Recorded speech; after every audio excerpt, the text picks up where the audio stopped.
Hello students, आज के इस वीडियो में मैं आप लोग को बहुत ही बढ़िया टॉपिक करवाने वाला हूं और आज का हमारा टॉपिक है termination of an agency. Generally agency को कैसे हम टर्मिनेट करते हैं, यानी कि और एजेंसी किसके बीच में होती है, तो दो लोगों के बीच में होती है। एक हो जाता है हमारा प्रिंसिपल, ठीक है, और वो प्रिंसिपल मतलब वो पर्सन जो किसी और को काम देता है, ठीक है, और वो दूसरा पर्सन जिसको काम दिया जा रहा है वो क्या होता है, एजेंट होता है। तो इन दोनों के बीच की जो रिलेशनशिप है ना, उसको ही हम लोग एजेंसी कहते हैं। क्लियर हो गया? तो इन दोनों के बीच की रिलेशनशिप कैसे टूट सकती है, कैसे टर्मिनेट हो सकती है, कैसे कॉन्ट्रैक्ट टूट सकता है इन दोनों के बीच में, उसके बारे में आज हम लोग पढ़ेंगे। चलो शुरुआत करते हैं सबसे पहले इंट्रोडक्शन से। तो देखो, टर्मिनेशन ऑफ एजेंसी मतलब क्या होता है? It refers to the end of an relationship of agent and principal. अभी मैंने आपको बताया, एजेंट और प्रिंसिपल के बीच में कोई भी तरह की रिलेशनशिप एंड हो जाती है, खत्म हो जाती है, उसको ही टर्मिनेशन ऑफ एजेंसी कहते हैं। फॉर एग्जाम्पल मान लो, अच्छा प्रिंसिपल और एजेंट का एक एग्जाम्पल दे देता हूं।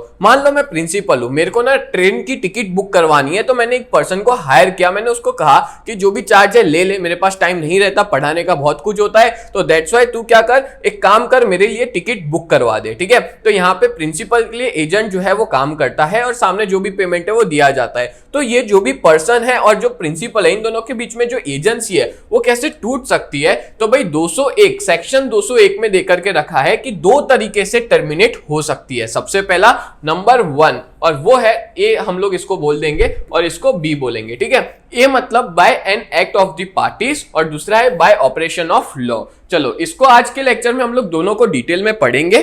तो bye act of the parties जो कि ए है, इसके अंदर टोटल 3 है। ठीक है, एक आ जाता है आपका बाय एग्रीमेंट, फिर एक होता है रिवोकेशन बाय प्रिंसिपल, तीसरा आ जाता है रिनोंसिएशन बाय एजेंट। ठीक है, और दूसरा एक टर्मिनेशन ऑफ एजेंसी के अंदर टोटल 8 है। एक है destruction of subject matter, death और इंसैनिटी ऑफ प्रिंसिपल और एजेंट। ठीक है, फिर आता है आपका insolvency of the principal, termination of sub agent authority, फिर expiry of time, dissolution of company, performance of the contract, principal become an alien enemy. तो इस तरह से टोटल 8 है बाय ऑपरेशन ऑफ लॉ के अंदर। ठीक है, तो एक एक करके मैं सबको आपको समझाता हूं। सबसे पहला है एक्ट ऑफ द पार्टीज। तो इसके अंदर सबसे नंबर 1 है बाय एग्रीमेंट, मतलब कि जो एजेंसी है वो दोनों के एग्रीमेंट में जो भी लिखा होता है ना, उस बेसिस पे टर्मिनेट हो सकती है, खत्म हो सकती है। ठीक है, in the contract of agency sometime it is provided as how agency may be terminated.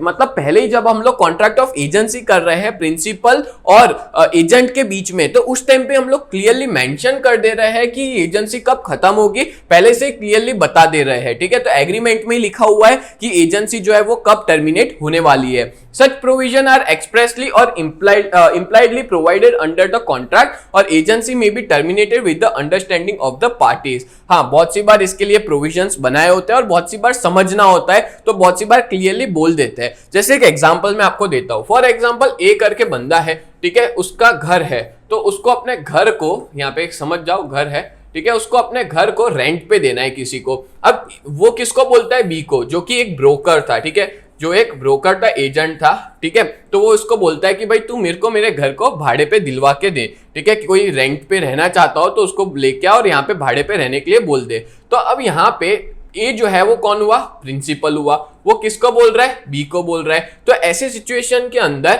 B जो है वो उसके लिए पर्सन ढूंढ के लाएगा। बट अगर मान लो बी ए जो है वो किसी सी पर्सन को उसको परमिट कर देता है और भाड़े पे चढ़ा देता है उसका घर, तो यहाँ पे बी समझ जाएगा कि इन दोनों के बीच में जो एग्रीमेंट है, ठीक है, वो जो एक्ट हो रहा है इन दोनों के बीच में, वो टर्मिनेट हो गया है। बिकॉज ए ने इस तरह से एक्ट किया कि बी अपने आप ही समझ गया, मतलब इसको बोलेंगे इंप्लाइडली। और अगर वो वहां पे क्लियर कर देता, बोल देता, तो वो एक्सप्रेसली हो जाता। बोलो क्लियर हो गया? चलो नेक्स्ट बात करें, number 2, revocation by the principal at any point of time. देखो, कोई भी पॉइंट ऑफ टाइम पे जो प्रिंसिपल होता है ना, वो रिवोक कर सकता है अथॉरिटी को गिवन टू द एजेंट। मतलब मान लो कि जो वो जब चाहे तब वो एजेंट को बोल करके अथॉरिटी कैंसिल कर सकता है। फॉर एग्जांपल मान लो कि मैंने मेरे एजेंट को बोला था कि तू टिकट बुक करवा के दे, ट्रेन की टिकट बुक करवा के दे, अभी तक मान लो उसने नहीं कराई है, तो मैं उसको कॉल करके या बोल भी सकता हूं कि भाई ऐसा कर कि मेरी टिकट मत बुक करवा। मैं जब चाहूं तब कैंसिल कर सकता हूं, जिसको कहते हैं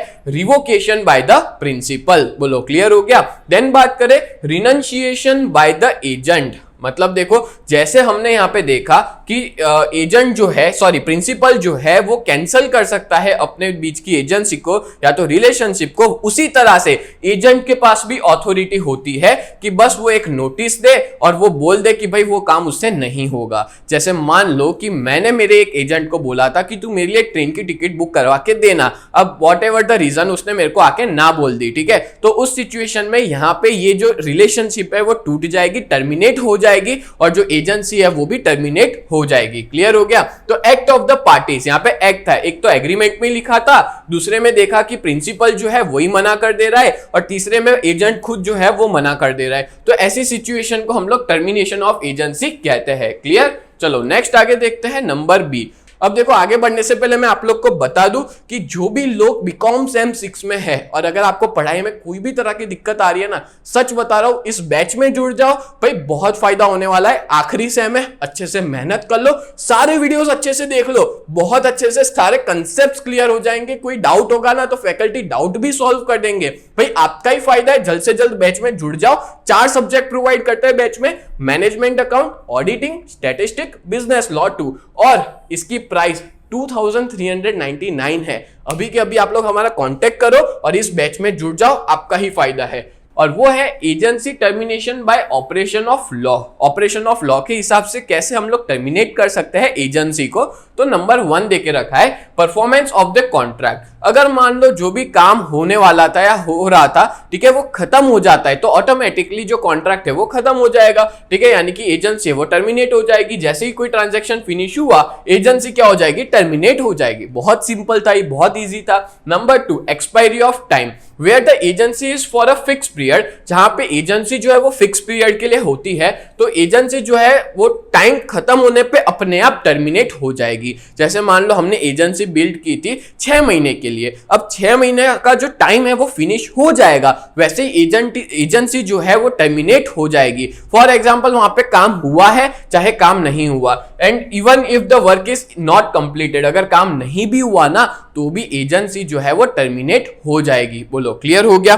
नेक्स्ट आगे बात करें तो number 3, destruction of subject matter, where agency is for the sale of horse और हाउस। अगर मान लो जो सब्जेक्ट है वही डिस्ट्रॉय हो जाए, तो अगर मान लो मैंने किसी को एजेंसी दी थी, मतलब मेरे पास एक घोड़ा था तो मैंने बोला कि ये घोड़े को बेचना है, अब मान लो जो भी एजेंट था उसको हायर किया था, घोड़ा ही मर गया, तो ऐसी सिचुएशन में क्या कुछ हो पाएगा? नहीं हो पाएगा। यानी कि सब्जेक्ट मैटर जो है वो डिस्ट्रक्शन हो जाता है तो अपने आप एजेंसी जो है वो टर्मिनेट हो जाती है। बोलो क्लियर हुआ? दूसरा ये भी एग्जांपल ले सकते हैं कि कोई घर था उसको बेचना था, तो उस सिचुएशन में घर में आग लग गई, घर डिस्ट्रॉय हो गया, तो क्या वो बिकेगा? नहीं बिकेगा, क्योंकि जो सब्जेक्ट है वही डिस्ट्रॉय हो चुका है, तो एजेंसी भी अपने आप क्या हो जाएगी? टर्मिनेट हो जाएगी। बोलो क्लियर? देन बात करें नंबर 4, डेथ और इंसैनिटी ऑफ प्रिंसिपल और एजेंट। ठीक है, डेथ और इंसैनिटी हो जाए, अगर मान लो कोई एजेंट, सॉरी जो प्रिंसिपल है वो अगर मर जाता है तो एजेंसी जो है वो टर्मिनेट हो जाएगी और जो एजेंट है वो भी अब एजेंट नहीं रहेगा, क्योंकि उसके ऊपर जो प्रिंसिपल था वही नहीं रहा, तो वो एजेंट भी नहीं कहलाए जाएगा। क्लियर?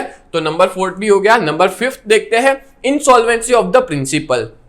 देखो, अकॉर्डिंग टू सेक्शन 201 क्या कहता है? ये सेक्शन कहता है कि अगर कभी भी जो हमारा प्रिंसिपल है वो इंसॉल्वेंट हो जाए, यानी कि नादार हो जाए या कंगाल हो जाए, कोर्ट उसको डिक्लेयर कर दे कि वो इंसॉल्वेंट है, तो ऐसी सिचुएशन के अंदर जो कॉन्ट्रैक्ट है वो टूट जाएगा, यानी कि जो एजेंसी है वो टर्मिनेट हो जाएगी, खत्म हो जाएगी। Clear? Number 6, termination of sub agent authority. अब मान लो कि मैंने ना एक बंदे को हायर किया था और मैंने उसको कहा था कि तू जो है वो मेरे लिए एरोप्लेन की टिकट बुक करेगा, ठीक है, बट अब होता ही है कि उसके पास बहुत काम होता है तो वो किसी सब एजेंट को हायर करता है और उसको कहता है कि भाई एक काम कर, तू इनके लिए जो है वो टिकट बुक करवा दे, ठीक है, जो एयरप्लेन की टिकट है वो बुक करवा दे। तो ये सब एजेंट हो गया, ये एजेंट हो गया, मैं प्रिंसिपल हो गया, ठीक है। तो ऐसी सिचुएशन के अंदर क्या होगा? अगर मान लो टर्मिनेशन हो जाता है, मतलब इन दोनों के बीच की जो रिलेशनशिप है वो खत्म हो जाती है, तो अपने आप सब एजेंट की भी रिलेशनशिप टर्मिनेट हो जाएगी,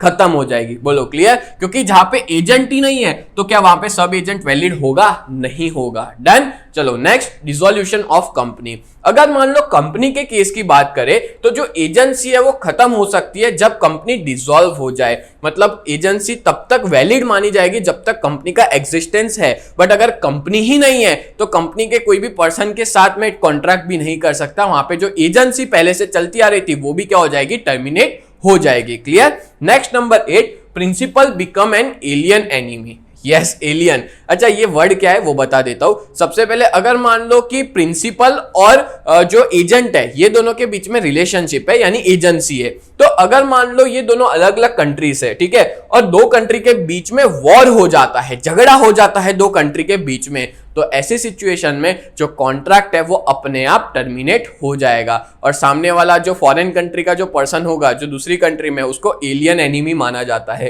क्योंकि दो कंट्री के बीच में क्या हो गया है? वॉर हो गया है। बोलो क्लियर हो गया? तो इस तरह से टोटल मैंने आपको 8 अलग अलग टर्मिनेशन ऑफ एजेंसी करवाए। तो उम्मीद करता हूं आपको ये बहुत अच्छे से समझ में आया होगा और अगर एग्जाम में ये क्वेश्चन आता है तो बहुत अच्छे से आप सभी लोग लिख करके आना। तो मिलते हैं नेक्स्ट वीडियो में, तब तक लिए bye and thank you so much.